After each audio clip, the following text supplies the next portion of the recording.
Hi there, thanks for joining me. In this video, I'm going to show you my technique for painting mountains using Corel Painter. Once you get these principles down, you can apply them to painting any kind of mountain you like in any environment that you like. So let's just go ahead and get started here. This is what we're going to try to accomplish more or less. Your copy might not look exactly like mine, and the one that I'm about to paint might not look exactly like this.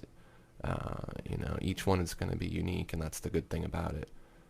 We don't really want it to be an exact duplicate of this, but we want it to be pretty similar, and we want to follow the same techniques. So I'm going to make a new canvas here by going to File, New, and I'm going to choose the same dimensions as what I have here, which is 14 inches by 7 inches at 72 dpi. You'll want to set your dpi first if it's set to something different than 72, and then go ahead and change your width and height. And if you need to change it from inches to pixels or vice versa, you can get to that here. Your paper color and your paper texture don't really matter right now, and if you want to title it, you can. If you don't want to, don't worry about it. I'm going to call it MTN just for the heck of it, and then we'll click OK. And now we've got a new canvas here. Now I'm working on a pretty big screen. It's pretty much the kind of TV that you would sit in front of and watch, TV. It's not really a computer monitor, so I have a lot of space to work with here. If you're having trouble seeing your whole canvas here and your palettes are in the way, you can at any time hit Tab on your keyboard and your palettes will temporarily go away, and if you hit Tab again, they'll come back. So I might do that periodically. Also, one thing to note, if you hold down the space key at any time, your cursor will turn into a hand, and you can use it to click and hold, or use your stylus pen and tap down and drag your page to navigate around. So let's go ahead and get started. The first thing we'll do is we're going to make a new layer by clicking the new layer button down on the layers palette, and we're going to name that layer by double clicking on the name, and we're going to call it Sky. Now I'm going to use a lot of layers in my technique because if I screw something up, it's pretty easy to go back and fix it, and I screw up things a lot. So let's fill that sky with sky color.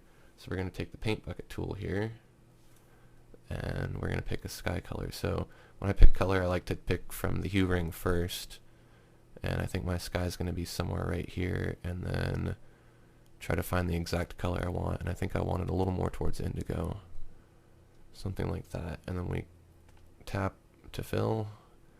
I don't think I like that, so I'm going to change it a little bit. Still needs to be more indigo. Something like that. You can pick whichever kind of blue you want. It doesn't really matter. And then the next thing I'm going to do is I'm going to take a customized digital airbrush here. So you want to make sure that your settings are opacity 25, resaturation 100, bleed 0, jitter 0. And make sure that you're drawing freehand strokes. Size doesn't matter because we're going to readjust that. I'm going to hit Tab to make my palettes go away temporarily, and then I'm going to use a keyboard shortcut of holding down Control and Alt and then dragging with my mouse to resize my brush on the fly. I'm going to make it pretty big here, and then I'm going to take a darker blue color, and I'm going to paint in some light pressure strokes to kind of taper the color as it blends down. And then I'm going to darken that color more, add more at the top.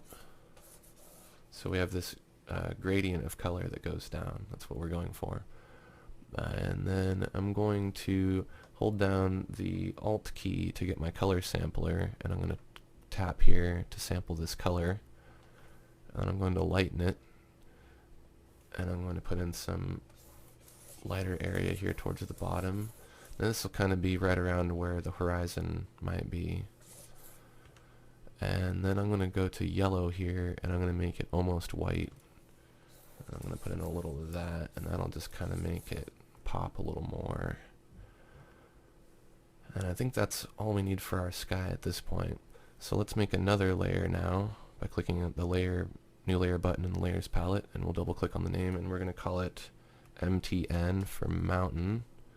There's no reason to put in really long, complicated names because we might not even be saving these layers. We might end up merging them. So let's use the loaded palette knife. Now, of course, you can find this under the palette knives menu. You want to make sure that your settings are the same as mine, so size doesn't matter for now, but let's make sure the opacity is 100, resaturation 100, bleed 100, and then the feature 0.0 or 0.8. And then another thing to note, I have color variability selected. If you can't find this palette, you have to go to Window, and then I believe it is under Brush Control Panels, and then Color Variability. So if you check this, it should appear somewhere, and I've just moved it over here.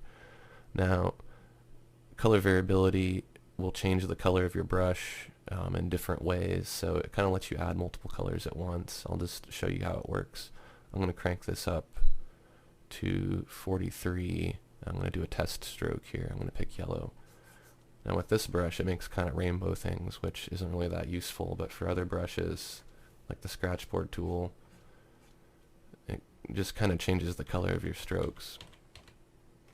So we're going to make this a little more useful, because we're not going to make any kind of rainbow art here today, but let's take the loaded palette knife and let's take kind of a darker color, a darker blue, and let's put this first setting back to 15. And we should get something like this.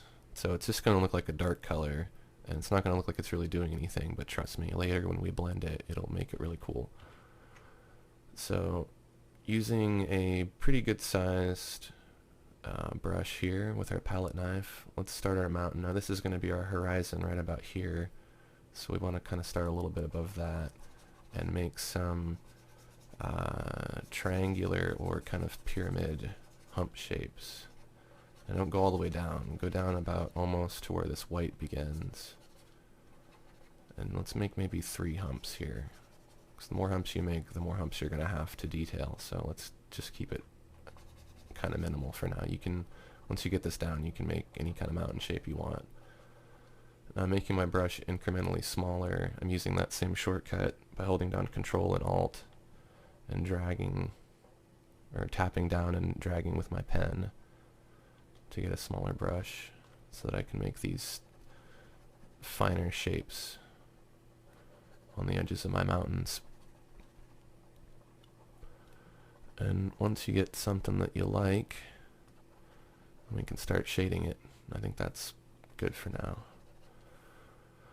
Okay, so the next thing we're going to do is we're going to take another brush, which is the Just Add Water brush that's in the blenders, and make sure that your settings are 100% opacity, 0% resaturation, 51% bleed, no jitter. And we get a medium-sized brush here, and we're going to tap and pull down like this. So really hard pressure and then lighten your pressure. So if I do it with another brush as an example, this is an example stroke with a different brush. I'm doing something, oops, kind of like that. I'm tapering it off. So heavy to light pressure. Back to this Just Add Water brush. So we're smudging this out. We want it to get lighter as we smudge it out, and so make the bottom of the mountain look kind of foggy. Something like this. And if you want to use a bigger brush, you can. You don't want to try to avoid smudging that edge too much. So you can see here that we get this variance in green and blue and purple that's happening. That's because we used the color variability earlier with our palette knife, and even though you can't really see it, it just looks like black. When you blend it out, you get this variance of colors. So that's just going to make your painting look more interesting. So the next thing we'll do is we'll add some snow to it and some texture. So there's a setting here called Preserve Transparency. This will stencil off anything that's on a layer. In another video, I'll go into more detail about what that does. I'm not going to waste a lot of time explaining it here, but let's turn it on and you'll see what it does. Next we're going to take the square chalk brush under the chalk brushes, and the chalk brush works in tandem with the papers to get really cool texture effects. So first thing we want to do is select a paper texture by opening our papers palette. If you can't find that, any palette that I have that you don't have can be found under the window menu, so they're all in here. Paper panels, papers.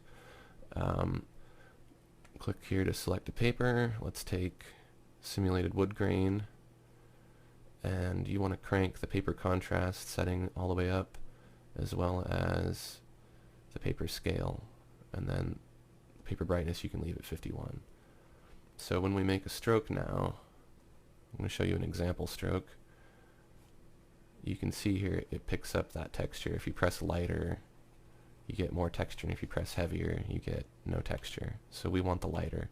So to accomplish that, you need to make sure that your tablet's functioning properly and that it's calibrated. So we need to go into the brush calibration menu, and you can calibrate each brush individually by clicking this little button here.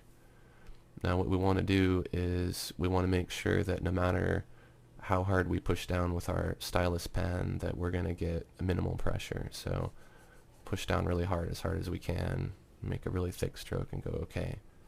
And now we know that it's really, really hard to even get it to show up at all, so that we'll get maximum texture. That's what we want. Make sure that your settings are the same as mine: 66 for opacity, 12 for grain, resaturation 100, bleed 0, jitter 0.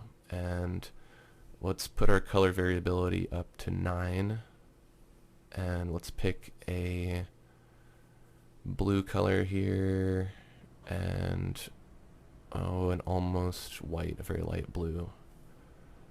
And what we want to do is we want to have a stroke that starts out heavy and gets lighter, and that's kind of exaggerated, but I'm going to make these strokes quick because the faster you do it, the better it's going to look. And we also want to follow angles on these mountains to get it to look right. So for example, if you were to divide this peak and every peak in half, so that's your peak, you want what's on one side to go in one direction and what's on one side to go in the other direction. And you want to keep it that way, because if you don't, your mountain's going to look flat. And it took me a long time to get this technique down to where my mountains actually looked right. So to show you, I'm going to take the square chalk brush, and I've got this light blue color here. I'm just going to do some angled strokes. See how I'm angling down and eventually kind of ending up kind of horizontal from vertical. I'll do the same thing with this peak here and this peak here.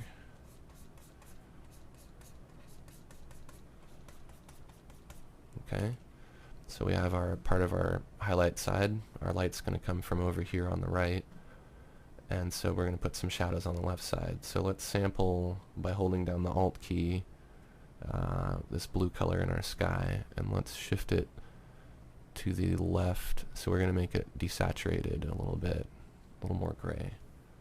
That'll be our shadow color. Now we want our shadow to go in the opposite direction of our highlights. So I'm pulling with my pen in the opposite direction of my highlights. Don't cover up all this dark area either. We want there to be some gaps. These are the cracks in the rocks and everything. Let's take almost white, so not quite white, but still pretty close to it.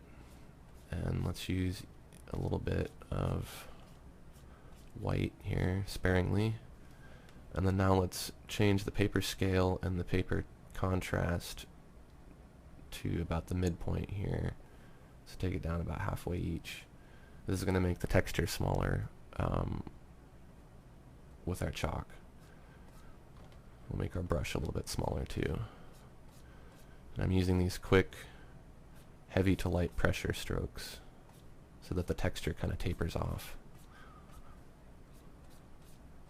So that's our snow there on our mountain. And I don't think we need any more for our shadow. Now, one thing we can do to kind of add some extra little cracks and things here is if we go to our scratchboard tool and You may have to kind of play around with these settings. In general, I changed a few things to get it to work like this, but it should suffice the way it's working for you for now. All we really need to do is make a few little lines here and there. So make sure your opacity is at 100% and your saturation's 100 and your bleed 0. And let's just make some little, oops, not with that color. First let's sample this dark color, and then we'll put some little lines kind of going in the direction of all of our angles. These will be little cracks and chasms and gaps. And then go the opposite direction on your shadow side. If this pen doesn't work properly, just use something like detail oils or a pencil or something, anything that'll make pretty thick opaque lines. And then now we want to blend that to make it look like it's a more painterly kind of rock texture. So we'll take the coarse oily blender, and the coarse oily blender works similarly to the chalk brush where it works in tandem with the paper texture. So you want to make sure you still have this paper texture selected, and then we want the opacity to be set to 4, the grain to 100%, jitter to 0, and hopefully it should be functioning properly here. So to ensure that it is, let's do a practice stroke, and if you see this texture happening here, then it's working. If not, and it's doing something like this, where it's just smudging more and not really doing anything, you may have to kind of refine these settings. They may differ on your computer, so you might want to raise them higher. You'll get more texture. So I want something like this to happen. So we're blending and pulling down following those same angles. We're just doing just the highlights. And then we'll do the shadows in the opposite direction. Doesn't matter really if you pull up or down, just as long as you follow the angle. Now let's scale our paper texture and our paper scale down a little bit. Do some more blending following the angles. Now it's starting to look like a mountain. It's starting to look like something that you painted with oil paint, perhaps. I think that will suffice there for blending. We can put a little more texture over it by using a custom sponge. Change the settings for this too in general. Just make sure it's set to what you see here. And the sponge I believe that I started with was the loaded wet sponge, and I just called it custom sponge. This is a custom variant I made. I think just about any sponge will work. I'm going to make it about this size here, and I'm going to make a new layer. And I'm going to take off preserve transparency. Now this is a kind of cool trick here to do some texturing and tinting. So I'm going to call this text for texture. Now if I go back to my mountain layer and I right click on the layer itself and do select layer content, it's going to put a selection around everything that's on that layer. And I'm going to do Control Shift H to hide that selection. Everything will still be selected, just those dashed lines go away. So it's essentially going to work like preserve transparency did, to where it's going to only allow me to paint on a certain part of this new layer. So I'm going to go to that new layer, and then I'm going to change its blend mode or composite method to multiply. And then I'm going to take a blue color here, something maybe kind of more blue-gray, like that. And then I'm going to tap a couple times, and you can see that texture is being confined to the selection. That selection is based on the contents of the layer below it. And then I'm going to reduce the opacity down a little bit to where this makes the texture more subtle. Now let's combine some of these layers together. So let's take the texture layer and hold down Shift and tap on the mountain layer and do Control E. And Control E is going to merge them, fuse them into a single layer. And let's rename that MTN Mountain so we don't get confused. Now let's turn Preserve Transparency back on, and let's do a Control D, or you can go to Select and then do Deselect, or select None to make sure that we deselect that selection that we had. Otherwise everything's going to go really wacky on you. So make sure you do a Control D right here. Now Preserve Transparency is on, so let's take and sample by holding down all this white color here towards the bottom. Let's go back to the airbrush and just make sure the settings are still the same. Take a pretty big airbrush and let's lighten the bottom of this mountain so it kind of blends into the background a little better. And then let's go ahead and merge the sky and the mountain layer together. So hold down Shift to select both, and then do Control E to merge those layers. Now labeling doesn't really matter at this point because I don't think we're going to really add too many more layers. Turn off Preserve Transparency, and then we're going to take a blender called Diffuse Blur. Make sure your settings are the same here. And with really light pressure, it may take a couple tries to get this right,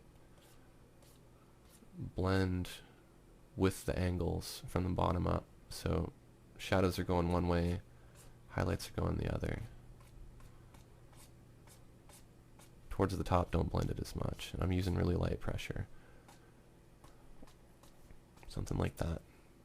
And then a little more firm pressure towards the bottom using circular winding strokes to blend out the bottom. And there you go, you got one mountain.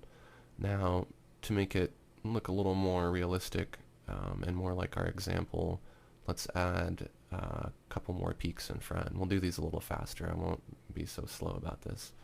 So I'm going to do a new layer. We can call it MTN2 just for the heck of it. I'm going to take the same palette knife.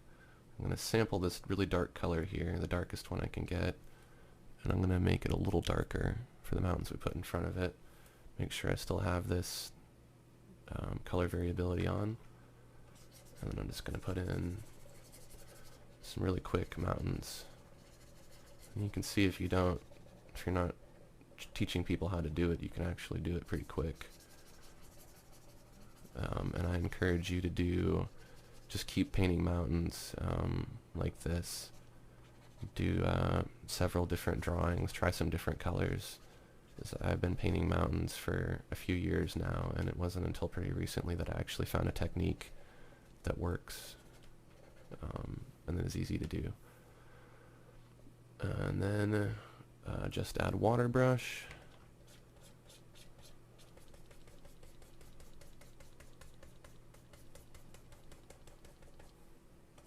Pulling out this color here. And then I see some spots I want to fix on the top of my mountain. So I'm just going to use my eraser to shave that off. It's better. Preserve Transparency on. Square chalk brush. You can sample these colors from your background. That saves you a little time. Oops. Preserve Transparency on, I mean. And pick our highlight sides. Put a little spot there, make it look kind of cool. And change the texture a little bit.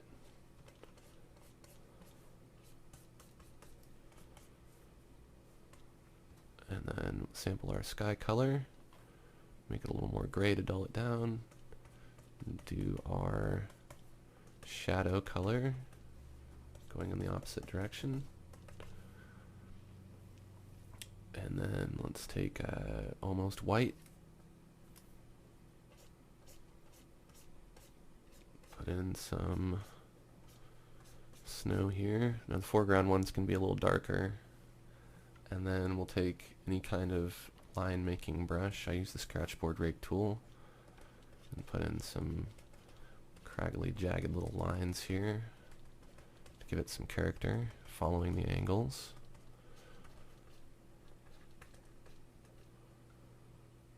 That's good. And then let's do some blending with the coarse oily blender.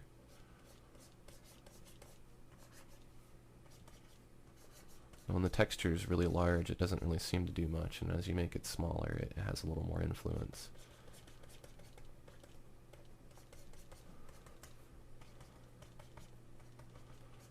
And kind of destroy those lines you made, or at least blend them a little bit. Something like that.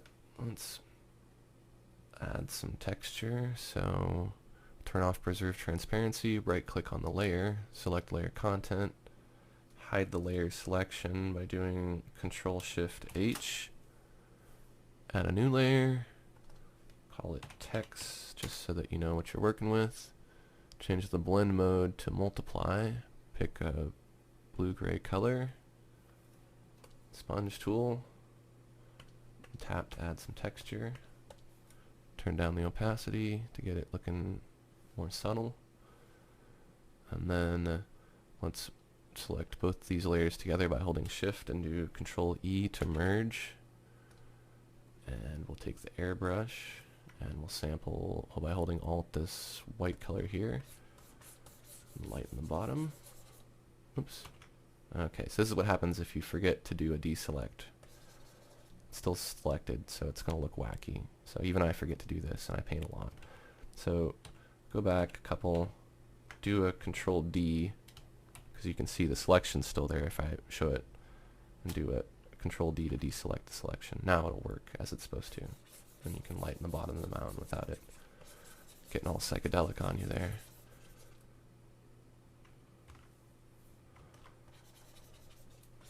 Okay, and then we'll take our diffuse blur blender. Oops, diffuse blur blender. It's still not working. Let's try this again. Sometimes the brushes get stuck. Okay. Diffuse blur. And pretty heavy pressure and blending the bottom to where it blends into nothing. I'm using light pressure and following the angles to blend the peaks.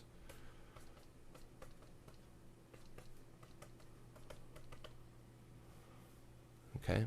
Now if we want the background mountain to look a little further away, we'll go back to it and we'll turn preserve transparency on. We'll take the airbrush, sample this background color here kind of near the bottom, and lightly, with light pressure, tint it.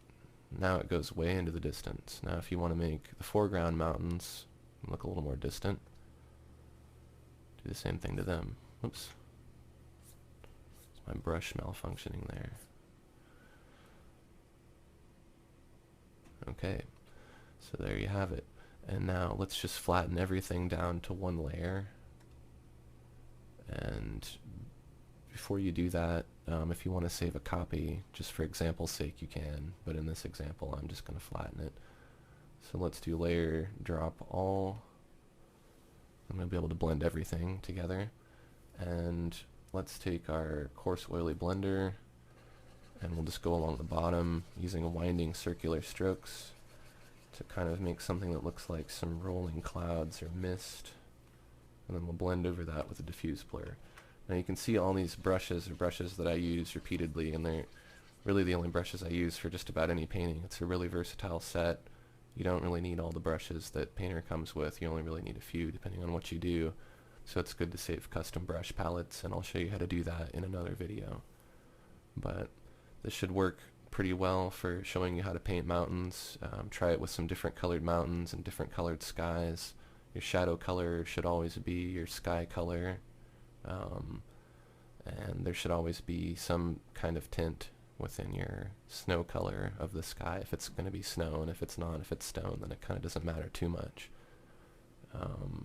So tune in again. I'll be making more of these videos regarding different topics and techniques. Thanks for watching.